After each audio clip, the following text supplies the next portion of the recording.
નમસ્કાર વિદ્યાર્થી મિત્રો, કચ્છ જિલ્લા શિક્ષણાધિકારી કચેરી ભુજ દ્વારા આયોજિત ધોરણ 10 અને 12 ના વિદ્યાર્થીઓના જ્ઞાન યજ્ઞમાં હું નિખિલ ગોર, મદદની શિક્ષક શ્રી સરકારી માધ્યમિક શાળા સુરેશ્વર ભારાપર વતી આપ સૌનું હાર્દિક સ્વાગત કરું છું. વિદ્યાર્થી મિત્રો, ધોરણ 10 ગણિત અને એની અંદર પણ જ્યારે પ્રથમ પ્રકરણ જ્યારે આપણે અભ્યાસ સ્ટાર્ટ કરીએ તો એ પ્રથમ પ્રકરણનું આપણે સ્ટાર્ટ કરીશું વાસ્તવિક સંખ્યાઓ. વિદ્યાર્થી મિત્રો, સંખ્યાઓ વિશે આપણે લગભગ પ્રાઇમરી થી અભ્યાસ કરતા આવ્યા છીએ અને ધોરણ 7 થી લઈ અને 9 સુધીમાં આપણે વિવિધ પ્રકારની સંખ્યાઓ વિશે અભ્યાસ કર્યો છે. તો આપણે સૌથી પહેલા જે અભ્યાસ કર્યો છે એ મુદ્દાઓ વિશે થોડી ઘણી ચર્ચા કરી લઈએ. તો સંખ્યા પદ્ધતિ, કે જ્યારે આપણે સંખ્યાઓની વાત કરતા આવીએ તો સૌથી પહેલા જે સંખ્યાઓનો અભ્યાસ આપણે શરૂ કર્યો એ સંખ્યાઓ હતી પ્રાકૃતિક સંખ્યાઓ. એટલે પ્રાકૃતિક સંખ્યાઓ એટલે કઈ સંખ્યાઓ? સંખ્યાઓ 1, 2, 3, 4 કે જે 1 થી શરૂ થાય છે, ધન પૂર્ણાંક સંખ્યાથી શરૂ થાય, ધન સંખ્યાથી શરૂ થાય છે. 1 થી શરૂ થતી બધી સંખ્યાઓ જે છે એ તમામ સંખ્યાઓ આપણે કેમાં લઈએ છીએ તો કે પ્રાકૃતિક સંખ્યાઓમાં. ત્યારબાદ એ સંખ્યાઓની અંદર એક નવી સંખ્યા ઉમેરાણી એટલે કે શૂન્ય. તો શૂન્યથી શરૂ થતી સંખ્યા 0, 1, 2, 3 એમ અનંત સુધી જતા જઈએ તો આ જે સંખ્યાઓ હતી એને આપણે પૂર્ણ સંખ્યાઓ કહીએ. તમામ પ્રાકૃતિક સંખ્યાઓ એ પૂર્ણ સંખ્યાની અંદર આવે છે, પણ પૂર્ણ સંખ્યાઓ પ્રાકૃતિકની અંદર આવતી નથી. એ વાતનો અભ્યાસ આપણે ધોરણ 9 ની અંદર કરી ગયા, કારણ કે શૂન્ય એ પ્રાકૃતિક સંખ્યા નથી. એ ઉપરાંત વધારાની બીજી ઋણ સંખ્યાઓ ઉમેરાણી એટલે એને પૂર્ણાંક સંખ્યાઓ કહેવાય. એટલે કે 0 થી 1, 2, 3 એવી રીતે ધન સંખ્યાઓ, અને ડાબી બાજુએ -1, -2, -3 એ બધી ઋણ સંખ્યાઓ. પણ આ બધી જે સંખ્યાઓ હતી ને એ પૂર્ણ હતી, સંપૂર્ણ સંખ્યાનો આખે આખો ભાગ હતી, એટલે એને પૂર્ણાંક સંખ્યાઓ કીધી. એના સિવાય કે જે સંખ્યાઓ પૂર્ણ નથી એટલે કે 3/4, 2/3 આવી બધી જે સંખ્યાઓ હતી કે જે આ બે સંખ્યાઓની વચ્ચે આવે છે તો એવી સંખ્યાઓને અપૂર્ણાંક સંખ્યાઓ કહી. પણ ત્યારબાદ આ બંને સંખ્યાઓ જે છે પૂર્ણાંક અને અપૂર્ણાંક એને સંયુક્ત રીતે એવી સંખ્યાઓ કે જેને અંશ અને છેદના સ્વરૂપમાં લખી શકાય, એવી સંખ્યાઓ કે જેને અંશ અને છેદના સ્વરૂપમાં લખી શકાય તો તેને આપણે સમમેય સંખ્યાઓ કહેતા, કે જેની અંદર p જે છે એ z માંથી, આને આપણે પૂર્ણાંક સંખ્યાઓ માટે સંજ્ઞા વાપરી છે z માંથી કોઈ પણ અંક હોઈ શકે, પણ q માટેની શરત શું? એટલે કે છેદ હંમેશા પ્રાકૃતિક સંખ્યા જ હશે. એટલે કે કોઈ પણ પ્રાકૃતિક સંખ્યા હશે, 0 સિવાય 0 હોઈ શકે નહીં. આ વસ્તુ, તો આ જે સંખ્યાઓ હતી કે એવી સંખ્યાઓ કે જેને અંશ અને છેદ સ્વરૂપે લખી શકીએ છીએ તો એ સંખ્યાઓને આપણે સમમેય સંખ્યાઓ તરીકે ઓળખતા હતા. ત્યારબાદ હવે જે આપણે આ પ્રકરણમાં વધારે પડતો અભ્યાસ કરવાનો છે એ છે અસમમેય સંખ્યાઓ, કે જેને આપણે પૂર્ણાંક એટલે કે અંશ અને છેદ સ્વરૂપે લખી શકતા નથી. અંશ અને છેદ સ્વરૂપે ન લખી શકાય એટલે કે p/q સ્વરૂપમાં ન લખી શકાતી હોય એવી સંખ્યાઓને અસમમેય સંખ્યાઓ કહે છે. તો અસમમેય સંખ્યાઓ કઈ કઈ સંખ્યાઓ આવે તો કે વર્ગમૂળમાં 2, વર્ગમૂળમાં 3, પાઈ, આ બધી સંખ્યાઓ જે છે એ અસમમેય સંખ્યાઓ છે. કારણ તો કે એને અંશ છેદ સ્વરૂપે લખી શકાતા નથી. આપણે સંખ્યાઓના ભાગાકાર શીખ્યા હતા. હવે સમય અસમયની અંદર થોડુંક વધારે તમને એની અંદર ક્લિયર કરાવી દઉં કે સંખ્યાઓના ભાગાકાર શીખ્યા હતા ત્યારે આપણે એક વસ્તુ શીખ્યા હતા કે સંખ્યાઓના ભાગાકાર જે છે એ બે પ્રકારના હોય, કાં તો શાંત હોય ને કાં તો અનંત હોય. ઠીક છે? ભાગાકાર કરીએ તો જે જવાબ આવે એ કાં તો શાંત સંખ્યા હશે અથવા તો અનંત સંખ્યા હોય. ઠીક છે? શાંત ભાગાકાર એટલે એક જગ્યાએ આવીને સ્ટોપ થઈ જશે. 10/5 તો 2, 5/2 એટલે 2.5. તો તો આ વસ્તુ જે છે 2 પોઈન્ટ પછી 5 દશાંશ ભાગાકાર જ્યારે આપણે જોયો એ જગ્યાએ આવીને સ્ટોપ થઈ ગયો એને આપણે શાંત ભાગાકાર કહ્યું, ઠીક છે। જ્યારે અનંત એટલે પોઈન્ટ પછી 0 લેતા આવવાનું, સંખ્યા ચાલતી જ જાય આગળ ચાલતી જશે। તો આની અંદર શાંત સંખ્યાઓ તો બધી કેવી હશે?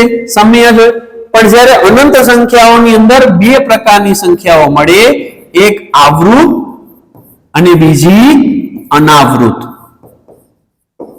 એટલે કે એવી સંખ્યા કે જેમાં પોઈન્ટ પછી આંકડો રિપીટ થતું હોય, જેમ કે 1.33333 આપણે જેને લખતા હતા 1.312,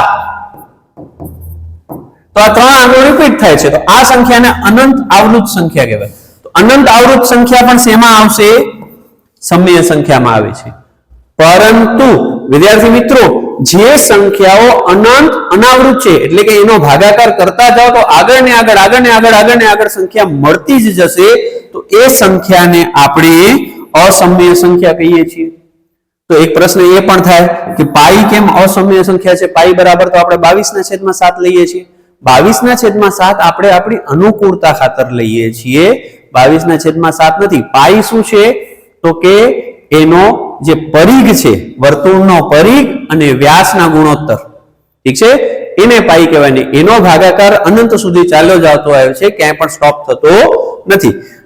હવે આ પ્રકરણની અંદર આપણે જેનો વધારે પડતો અભ્યાસ કરવાનો છે એ છે અંકગણિતનો મૂળભૂત પ્રમેય।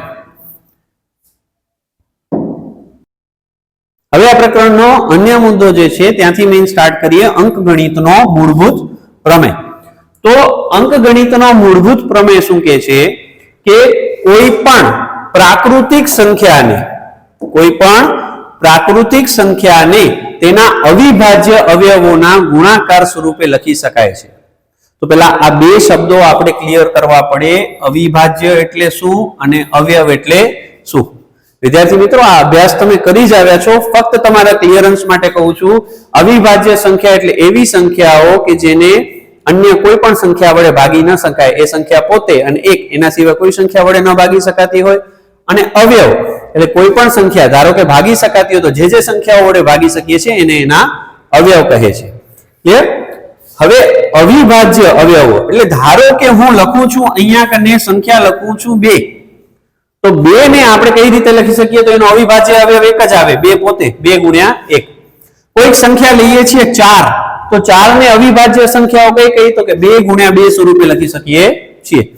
એવી જ રીતે હું કોઈક સંખ્યા લખું 253, તો 253 બરાબર 11 ગુણ્યા 23, તો આવી રીતે અનેક સંખ્યાઓ લખી શકીએ। ધારો કે મારે લખવું છે 10, તો 10 એટલે 2 ગુણ્યા 5, આ સ્વરૂપે અવિભાજ્ય સંખ્યાઓના ગુણાકાર સ્વરૂપે લખી શકાય છે। તો આ જ વસ્તુ અંકગણિતનો મૂળભૂત પ્રમેય 1.1 છે। કે શું કહે છે? તો કે દરેક વિભાજ્ય સંખ્યાને તેના અવયવોના ક્રમને અવગણીને, મેં લખ્યો 10 બરાબર 2 ગુણ્યા 5, કોઈકને એમ થયું નહીં ભાઈ મારે 5 ગુણ્યા 2 લખવું છે, તો પણ સાચું છે। એટલે કે અવયવોના ક્રમને અવગણીને અવિભાજ્ય સંખ્યાઓના ગુણાકાર તરીકે અનન્ય રીતે દર્શાવી શકાય, એટલે કે સિંગલ મેથડ જ હોય। મતલબ કે 10 જે છે એના અવયવો આ જ મળે, 2 અને 5, એના સિવાય ત્રીજો કોઈ અવયવ મળશે નહીં, ને 2 ગુણ્યા 5 સ્વરૂપે જ દર્શાવી શકાય, અથવા તો 5 ગુણ્યા 2, એ એક સિંગલ મેથડ જ થઈ ગણાય છે। જેમ કે મારે અહીંયા આગળ 32,760 નું અવિભાજ્ય અવયવીકરણ કરવાનું છે। હવે અવિભાજ્ય અવયવીકરણ આપણે આગળ પણ અભ્યાસ કરી ગયા છીએ, પણ ત્યારે આપણે અંકગણિતના મૂળભૂત પ્રમેયનો ઉલ્લેખ કર્યો નહોતો, અત્યારે આપણે ઉલ્લેખ કરીએ છીએ। સૌથી પહેલા એની અંદર આપણે બે રીતો ભણીશું, એક તો અવયવ વૃક્ષની રીત અને બીજી સામાન્ય રીત કે જે તમે ભણતા આવ્યા છો। હું સામાન્ય રીત પછી લઈશ, કેમ તો કે એ તમને યાદ છે, પણ પહેલા આપણે અવયવ વૃક્ષની રીત કે ભાઈ એના અવયવીકરણ કેવી રીતે કરવામાં આવે છે એ શીખીએ। તો સૌથી પહેલા 32,760 નું આપણે અવયવીકરણ જોઈ લઈએ।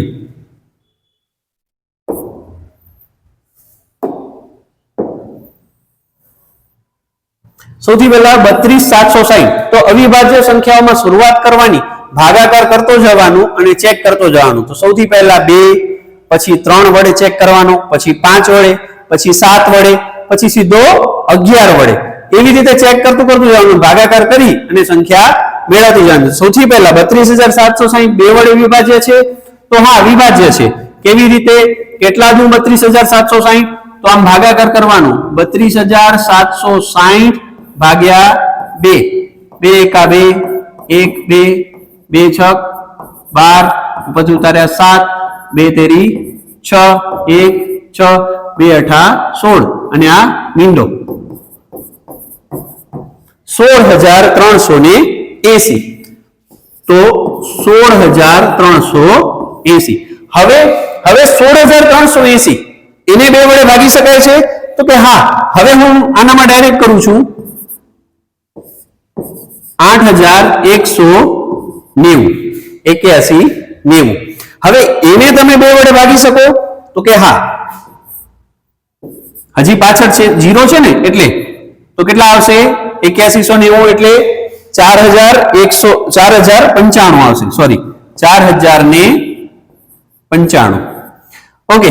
હવે અહીંયા જે છે સંખ્યા 4,095, તો 5 આવ્યો એટલે ક્લિયર છે કે હવે બે વડે ભાગી શકાતા નથી. તો આપણે બીજી સંખ્યા ચેક કરીએ, એટલે કે 3 વડે ભાગી શકાય છે? તો હા, 3 વડે ભાગી શકાશે. એટલે અહીંયા આવશે 1365. ઠીક છે? ઓકે, 1365 આયા. હજી હવે ફરીથી ચેક કરવાનું આપણે કે આ જે સંખ્યા છે 1365 જે છે એને 3 વડે ભાગી શકીએ છીએ? તો કે હા, કરી શકશું. કેવી રીતે? હું અહીંયાથી લખું છું પાછું, 1365 જે છે તો એના પાછા બે ભાગ, 3 અને અહીંયા 455. ઠીક છે? હવે આ 455 છે એને 3 વડે ભાગી શકાતા નથી. તો નેક્સ્ટ આંક જોવાનું, કયો આવશે આંક? 5. તો 5 વડે ભાગી શકશું. કેટલા? તો કે 91 ગુણ્યા 5. ઓકે, 91 ને 5 વડે ભાગી શકાય છે? નથી ભાગી શકાતું. તો હવે 7, નેક્સ્ટ અંક કયો આવશે? 7. એટલે 13 × 91. ઓકે, હવે 7 અને 13 પોતે કેવી સંખ્યાઓ છે? અવિભાજ્ય સંખ્યાઓ છે. ક્લિયર? તો આપણે અહીંયા 32,760 ને જો લખવું હોય તો આપણે કેવી રીતે લખી શકીએ? તો આમ ગુણાકાર કરતા જાઓ, 2 ગુણ્યા 2 ગુણ્યા 2 ગુણ્યા 3 ગુણ્યા 3 ગુણ્યા 5 ગુણ્યા 7. તો 2 કેટલી વખત છે? 3 વખત. એટલે આપણે લખીએ 2 ની 3 ઘાત ગુણ્યા 3 કેટલી વખત છે? 2 વખત. એટલે 3 ની 2 ઘાત. પછી ગુણ્યા 7 અને ગુણ્યા 13. તો આ રીતે આપણે 32,760 નું અવિભાજ્ય અવયવીકરણ કર્યું ગણાય. પણ આના પછી જે બીજી રીત છે એ તમને બધાને આવડે છે. એ કઈ રીત છે? તો કે સામાન્ય રીત, જે આપણે અત્યાર સુધી ભણતા આવ્યા છીએ. સામાન્ય રીતની અંદર શું કરવાનું છે? તો કે તમે આવી રીતે કરતા હતા, કઈ 32,760 અને આ રીતે. હવે યાદ આવ્યું ને કે આ રીત તો આપણે પ્રાઇમરીમાં ભણ્યા હતા. કઈ રીતે કરવાનું? સૌથી વડે 2 વડે ભાગાકાર કરવાનો. ઈ જ વસ્તુ કરો છો તમે પાછી 2 વડે. એટલે 16,380. પાછો 2 વડે ભાગાકાર થશે. પાછું ફરીથી આપણે 2 વડે ભાગાકાર કરશું એટલે ફરીથી આવશે 8,190. વળી 2 વડે ભાગાકાર કરીશું, થશે ને બીજી વાર 2 વડે ભાગાકાર, એટલે 4,095. ઠીક છે? હવે આ 4,095 છે. હવે અહીંયા કને 2 વડે નથી થતું એટલે આપણે 3 વડે ભાગાકાર કર્યો, એટલે 1365 ગુણ્યા 3. હજી પણ 3 વડે બીજી વાર ભાગાકાર થશે એટલે 455. ઓકે, હવે આપણે 3 વડે ભાગાકાર થતો નથી એટલે કેના વડે કર્યું હતું? ટ્રાય 5 વડે. એટલે 91 ગુણ્યા 5, 13 ગુણ્યા 7 અને છેલ્લે 1 ગુણ્યા 13.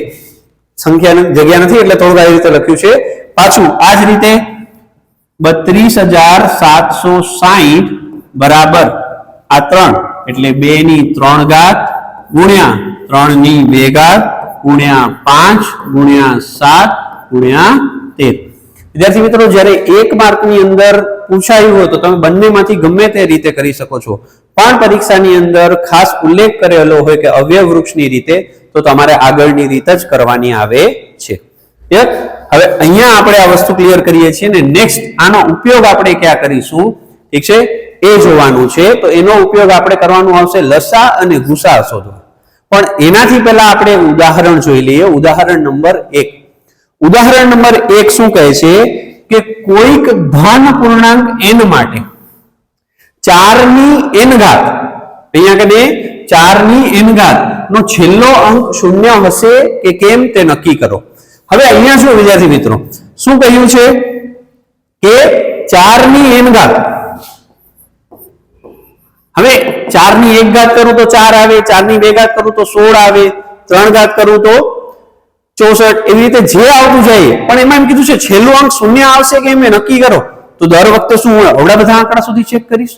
તો કે ના, આના માટે આપણે અવિભાજ્ય અવયવીકરણની રીતનો ઉપયોગ કરીશું. જો છેલ્લો અંક શૂન્ય થવા માટે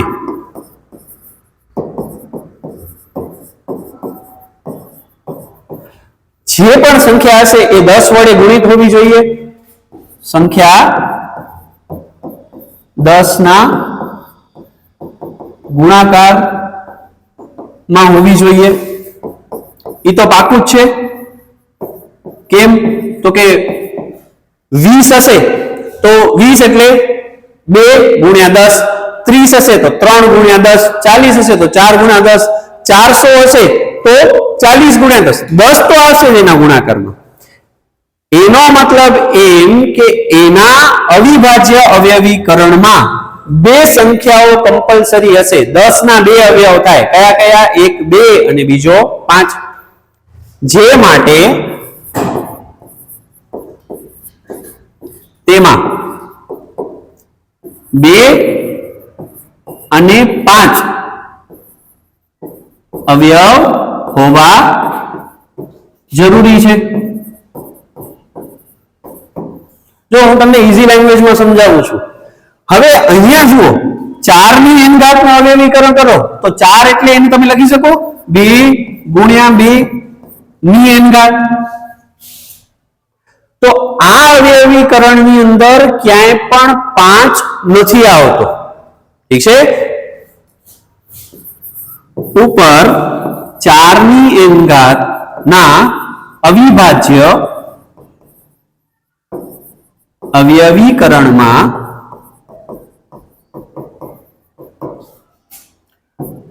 5 આવતો નથી. 5 આવે છે કે નથી આવતો? મતલબ કે અહીંયા 5 નથી. તેથી 4 ની n ઘાત નો છેલ્લો અંક શૂન્ય ન હોય. આ છેલ્લો અંક એનો શૂન્ય હશે નહીં. ક્લિયર? આટલી વસ્તુ આપણે ક્લિયર કરી. આગળ આપણે એનો અભ્યાસ કરીશું કે હવે આપણે શું કરવાનું છે. ત્યારબાદ મેં તમને જે રીતે વાત કરી કે લસા અને ગુસા, ઠીક છે, તો આના વિશે પ્રાઇમરીમાં પણ અભ્યાસ કર્યા છે. શું છે? લસા અને ગુસા. ગુસા એટલે ગુરુત્તમ સામાન્ય અવયવ. ગુસા એટલે ગુરુત્તમ સામાન્ય અવયવ અને લસા એટલે લઘુત્તમ સામાન્ય અવયવી. તો સૌથી પહેલા આ સમજવા માટે પહેલા આ શબ્દ સમજવો પડે. અવયવ એટલે શું? તો અવયવ મેં તમને કીધું કે કોઈ પણ સંખ્યા જે છે એના જેટલા પણ અવયવો છે એ અવિભાજ્ય અવયવ. પણ અહીંયા લસા અને ગુસા 2 કે 2 થી વધારે સંખ્યાઓમાં હોય. જેમ કે હું 2 સંખ્યાઓ લઈ લઉં, એક લઈ લઉં 10 અને બીજી લઈ લઉં 6. ક્લિયર? તો અહીંયા પહેલા 10 ના અવયવ કયા કયા? તો 10 ના અવયવ મળે 2 ગુણ્યા 5. ઠીક છે?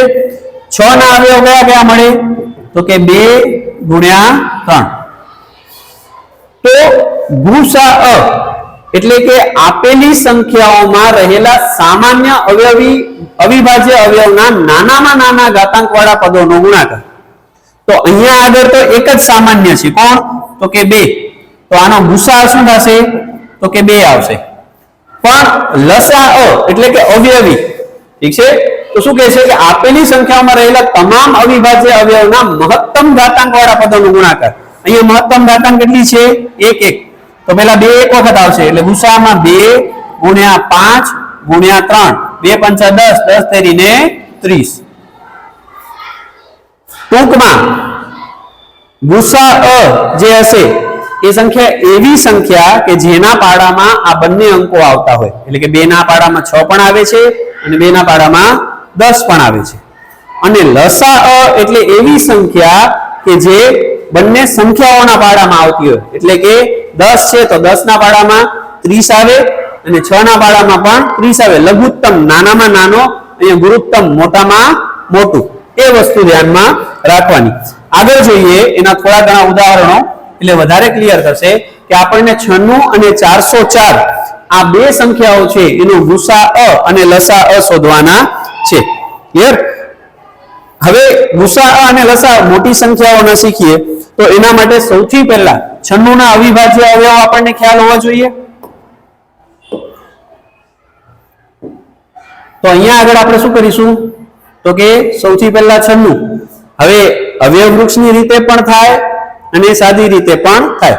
તો ગુસાઅ શોધવા માટે આપણે શું કરીશું તો કે પહેલા 96 ના અવયવ. ઓકે, કેટલા દુ 96? 48. કેટલા દુ 48? 24 નું 48. 12 દુ ને 24. 6 ગુણ્યા 2 3 ગુણ્યા 2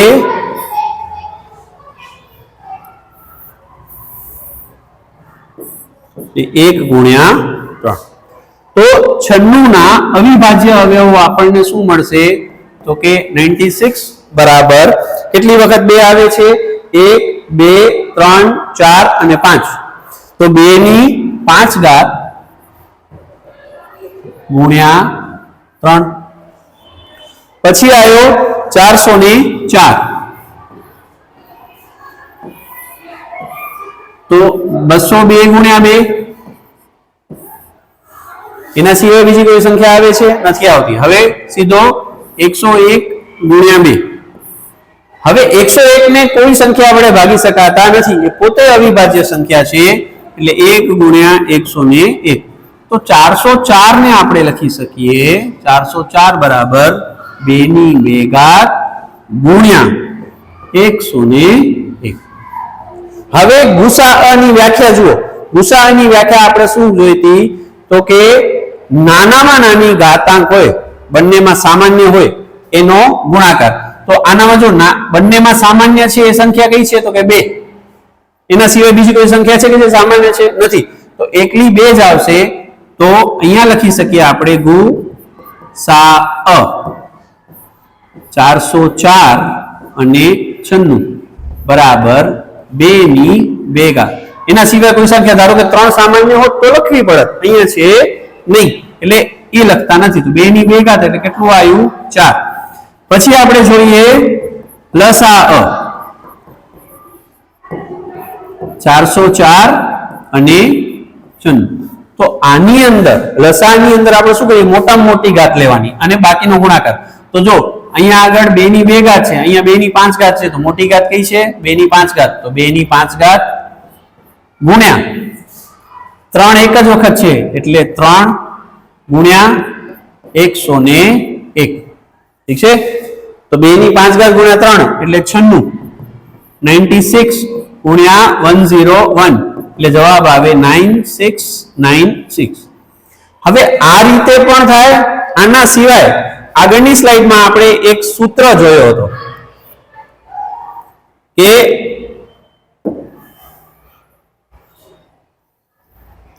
ગુસાઅ AB બરાબર ગુસા AB ગુણ્યા લસા AB બરાબર A ગુણ્યા B. એટલે આગળના દાખલાની અંદર તમે યાદ કરો તો એના અંદર શું કીધું તો કે ગુરુત્તમ સામાન્ય અવયવ કોનો તો કે 96 અને 404 નો એને ગુણ્યા લસા કોનો 96 અને 404 નો તો બરાબર એ બે સંખ્યાઓનો ગુણાકાર એટલે કે 96 ગુણ્યા 404. હવે ગુસા આગળ યાદ કરો, આપણે શું શોધ્યો છે? 4. ઠીક છે, તેથી જો લસાઅ શોધવો હોય તો તમે શું કરો? આ બે સંખ્યાઓનો ગુણાકાર 96 ગુણ્યા 404 અને એને ગુસાઅ વડે ભાગી દો. કોના વડે ભાગી દો? એના ગુસાઅ વડે ભાગી દો. એટલે 96 ગુણ્યા 404 ભાગ્યા 4, કેમ કે આગળ આપણે 4 શોધ્યો હતો. ઓકે, 4 એટલે આ આવશે 101. 101 ગુણ્યા 96 એટલે 9696. આ રીતે આપણે લસાઅ અને ગુસાઅ શોધી શકીએ છીએ. ક્લિયર? ઓકે, ત્યારબાદ આગળ આપણે ચેપ્ટરમાં વધીએ. અસમય સંખ્યાઓનું પુનરાવર્તન.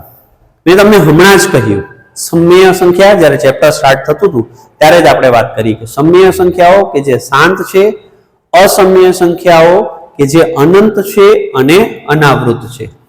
પણ અહીંયા આગળ આપણે અનંત અને અનાવૃત વિશે નહીં, પણ જે અસમય સંખ્યાઓ છે, તો કઈ કઈ સંખ્યાઓ અસમય સંખ્યાઓ છે એની સાબિતી જે આપણે પરીક્ષાની દ્રષ્ટિએ ઉપયોગી છે એવો છે પ્રમેય 1.2.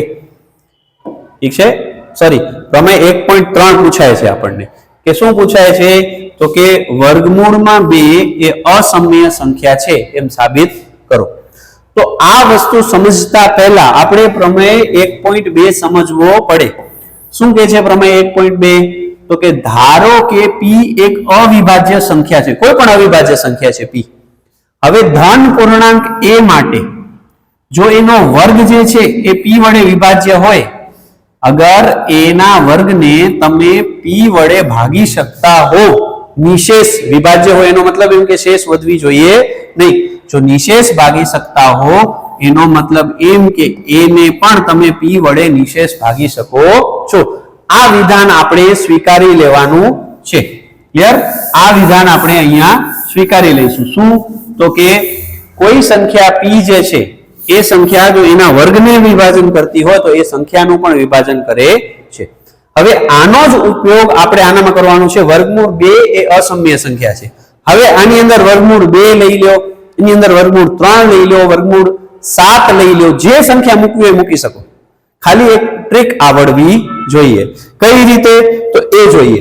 સૌથી પહેલા અહીંયા આગળ આપણે આને અનિષ્ટાપતિની રીતથી સાબિતી કરીશું. અનિષ્ટાપતિની રીત એટલે આનાથી વિરુદ્ધ ઊંધું ધારી લેવાનું. શું ધારી લેવાનું? તો અહીંયા આપેલું છે વર્ગમૂળ 2 અસમય સંખ્યા છે, તો આપણે અહીંયા ધારી લઈશું કે વર્ગમૂળ 2 એ સમય સંખ્યા છે.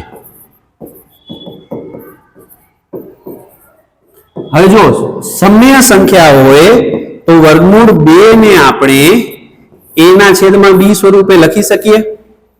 હવે અહીંયા a અને b વચ્ચે કાંઈ કોમન હોવો જોઈએ નહીં, એટલે કે એનો ગુસાઅ શું હોવો જોઈએ? 1.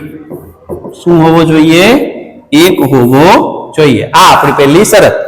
જો વર્ગમૂળ 2 સમય સંખ્યા છે તો વર્ગમૂળ 2 બરાબર a ના છેદમાં b, જ્યાં ગુસાઅ ab બરાબર 1. આ આપણી મેઇન શરત.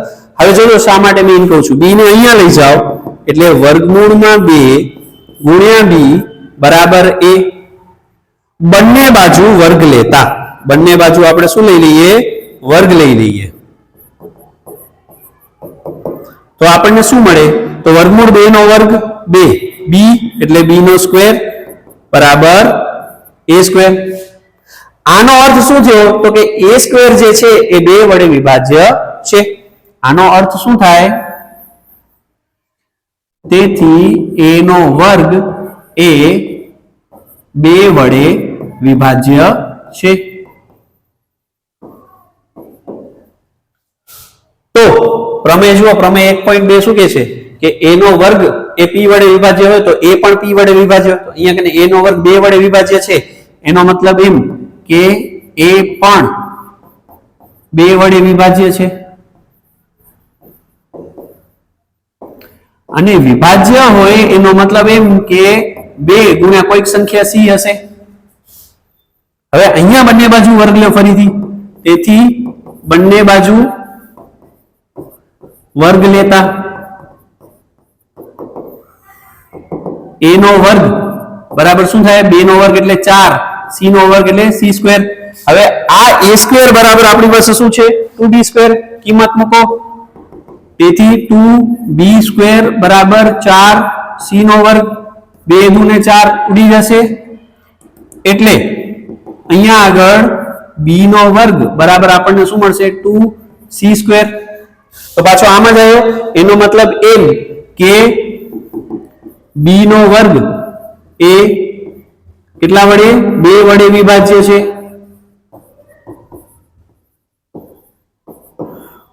બે નો વર્ગ b વડે વિભાજ્ય છે તો b પણ 2 વડે વિભાજ્ય છે હવે અહીંયા જુઓ a પણ 2 વડે વિભાજ્ય છે અને b પણ 2 વડે વિભાજ્ય છે એટલે a અને b આ બંનેનો સામાન્ય અવયવ શું થઈ ગયો 2 થઈ ગયો એટલે હું અહીંયા લખું છું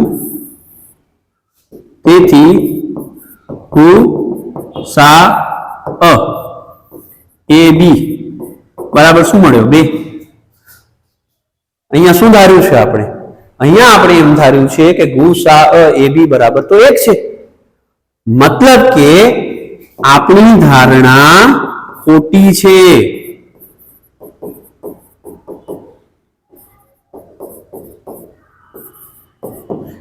કઈ ધારણા હતી આપણી આ આપણે ધાર્યો હતો શું તો કે વર્ગમૂળ 2 એ સમમ્ય સંખ્યા છે એ ખોટી છે તો સાચી વાત શું તો કે વર્ગમૂળ 2 એ અસમમ્ય સંખ્યા છે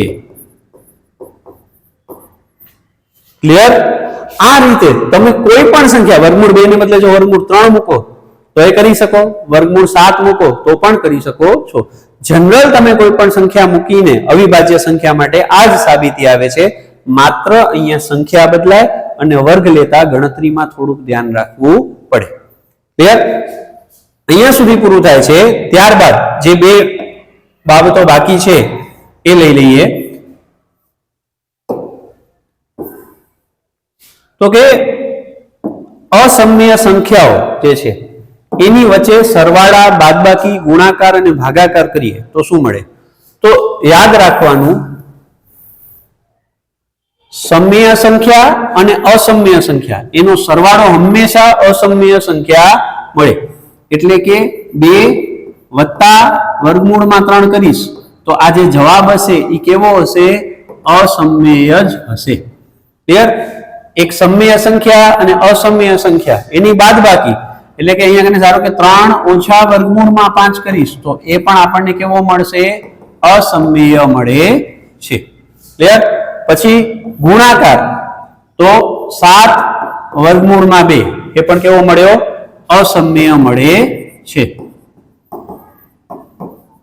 અને ભાગાકાર પણ કેવો મળે છે અસમમ્ય એટલે કે કોઈક સંખ્યા છે 5 ભાગ્યા વર્ગમૂળમાં 2 કરીશ તો એ પણ આપણને કેવું મળે છે અસમમ્ય મળે છે ક્લિયર તો આવી સાબિતીઓ જે છે એ પણ પૂછાય છે ને આમાં વધારે લાંબુ લખવાનું હોતું નથી ઉદાહરણ 5 આપણે છેલ્લું ઉદાહરણ આ પ્રકરણનું જોઈ લઈએ અને પછી સ્વાધ્યાય તમે એના ગણી શકશો કે આવા દાખલા જ્યારે આપ્યા હોય તો શું કરવું તો કે પાછું એ જ રીતે ઊંધું ધારવાનું ધારો કે 5 ઓછા વર્ગમૂળ 3 એ સમમ્ય સંખ્યા છે આપણને સાબિત શું કરવાનું છે 5 ઓછા વર્ગમૂળ 3 અસમમ્ય સંખ્યા છે એ સાબિત કરવાનું છે તો આપણે ઊંધું ધાર્યું તો પાછો તેથી 5 ઓછા વર્ગમૂળમાં 3 બરાબર a ના છેદમાં b સ્વરૂપે લખી શકાય ઓકે a ના છેદમાં b ને અહીંયા લઈ જાઓ ને વર્ગમૂળ 3 ને અહીંયા લઈ આવું એટલે 5 ઓછા a ના છેદમાં b બરાબર વર્ગમૂળમાં 3 b ને હું અહીંયા લઈ જાઉં તો 5b ઓછા a આખાના છેદમાં b બરાબર વર્ગમૂળમાં 3 પણ આપણે હમણાં જોયો વર્ગમૂળ 2 વર્ગમૂળ 3 વર્ગમૂળ 7 એ બધી કેવી સંખ્યાઓ છે અસમમ્ય સંખ્યાઓ છે પણ વર્ગમૂળ 3 એ અસમમ્ય સંખ્યા છે